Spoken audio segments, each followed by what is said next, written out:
সুস্মিতা ঘোষদিদির লেখা কবিতা প্রাক্তন। আজ কেমন শান্ত চারপাশ, নেই রোজ ভাবাড়ির খেলা, কুয়াশার একাকিনী পড়ে হারিয়েছি মেঘরোদ্দুরের ভেলা। নয় বা হলো আর জানাজানি, ভালো থাকুক ইতিহাসগুলো। অভিমানের ঊর্ধ্বমুখী পাহাড়ে স্মৃতিরাজি বড়ই এলোমেলো, এখনো কি দাঁড়াও আগের মতো পূব দিকের জানলার পাশে? মনের আকাশে ঘন মেঘ জমে, অঝরে বৃষ্টি নেমে আসে। বইয়ের ফাঁকের সেই শুকনো গোলা কাঁদে কারণ অকারণ।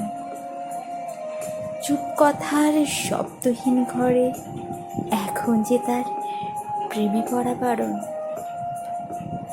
বিরক্ত করা থামিয়েছি বহুকাল, ভুলেছি মনের সকল ফন্দি।